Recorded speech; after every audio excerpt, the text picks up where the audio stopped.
ABC 10 News at 11 starts now. I really enjoy that they're doing it on the weekend, especially those are the busiest times for us. Thursday, Friday, Saturday, and we really need the bottom line. The Gaslamp Quarter launching into a new normal tonight, shutting down blocks of 5th Avenue so businesses can have more space for more customers. Good evening. I'm Steve Atkinson. And I'm Kimberly Hunt. The street closure is along 5th Avenue from the Arch at L Street to G Street. ABC 10 News reporter Anthony Pura is in the Gaslamp Quarter where many hope this becomes permanent. It's a different atmosphere here in the Gaslamp Quarter. There are barriers here along 5th Avenue closing it to traffic. It's allowed some restaurants some extra space. They brought out some extra tables for more customers while maintaining distance and safety. It's a new concept for a new normal. This normally busy stretch of downtown closed to cars, making way for curbside Gaslamp. People just want to get out again, everybody's tired of staying at home. El Chingon is one of 6 businesses taking part in the program this weekend. This is what they did with their extra 10 feet of space, laying out turf, adding about 10 tables, saying it is so important at a time when restaurants have to sacrifice capacity indoors to fall in line with social distancing rules.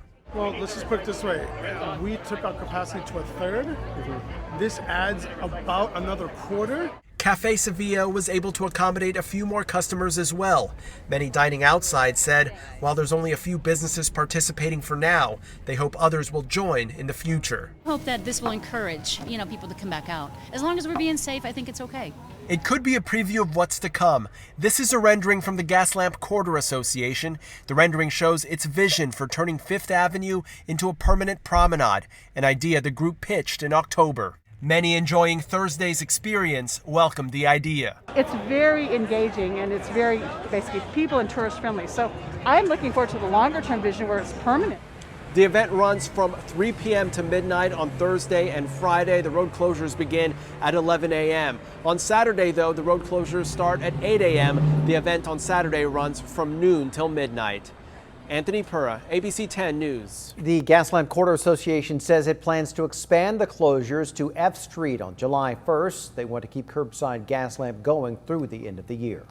Governor Gavin Newsom issued new guidelines today requiring all Californians to wear a face covering while out in public. Masks are required in medical facilities, public transit, and outdoor public spaces where you can't keep 6 feet between one another. And the only exceptions are children under 2 years old, those who are medically exempt or hearing impaired, or anyone getting a service involving the nose or face. Face coverings can still be removed while eating and drinking at a restaurant or exercising. Today, county officials revealed there have been 8 new COVID-19 community outbreaks in a 7-day period. This is the first trigger we have hit since San Diego started reopening. ABC's 10 News reporter Mimi Alcala explains what this means for the future of other reopenings. The only thing that will be effective is if each and every San Diegan decides that they're going to do their part to help us get out of this. San Diego County has officially hit one of the 13 triggers officials have been watching closely to decide if they must reconsider reopening plans.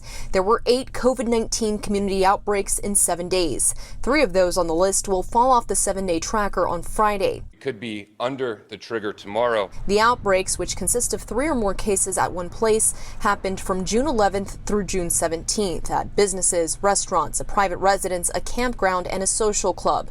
County officials did not give specifics. However, they are rethinking future plans. Any additional guidance that comes down from the state of California for future entities to open will be paused until we have a greater sense of period of time and observation to understand what's going on. Businesses scheduled to reopen tomorrow, like nail salons, tattoo parlors, and spas, can still do so. As we continue to see more outbreaks, we expect that hospitals to fill up more. Dr. David Pride is an infectious disease specialist at UCSD Health. He says the community outbreaks don't come as a surprise, and the number of asymptomatic COVID-19 cases has gone up significantly over the last few weeks. There are people out there who have the disease, do not realize they have the disease, and are overconfident, so they don't wear a mask. And the best thing you can do for yourself is to wash your hands as frequently as possible, wear your face mask as much as is possible, And when possible, distance yourself. Mimi Alcala, ABC 10 News. The county says in response to the new community outbreaks, it will step up enforcement at establishments that don't comply with the public health orders. Now, as Mimi mentioned, nail salons are still on track to reopen tomorrow. And we spoke with the owner of 2 nail salons in Hillcrest, who told us that he's taken every precaution to keep his customers safe. We want to show the community that we're ready and we're excited to get our customers back in. The Hillcrest Nail Salon and Tippy Toe Nails and Spa, they have installed table shields and placed sanitizer all around their business. Nail techs will continue to wear face masks and gloves as they did before the COVID-19 pandemic. Each spa chair also features a disposable liner that will be taken out after each use. The Sweetwater Union High School District announced its plans for reopening. It will reopen on August 3rd for virtual learning only. The district will then transition to Phase 1 on August 28th. This allows 10% of the students to be on campus at any given time. If health orders permit, the district will then move into Phase 2 and 3. Families who opt out of on-campus instruction can enroll their children in virtual instruction beginning August 28th. New tonight, Senator Amy Klobuchar has removed herself from consideration to be Joe Biden's running mate. The Minnesota senator said in an interview with MSNBC that the former vice president should pick a woman of color. She said she called Biden on Tuesday to tell him her opinion. Some of the top contenders that remain are Senator Kamala Harris here in California and Atlanta Mayor Keisha Lance Bottoms.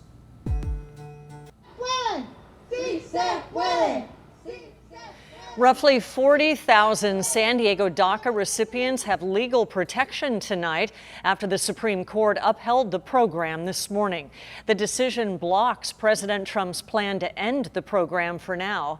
Our ABC 10 News reporter Laura Acevedo attended a rally where local DACA recipients celebrated the ruling.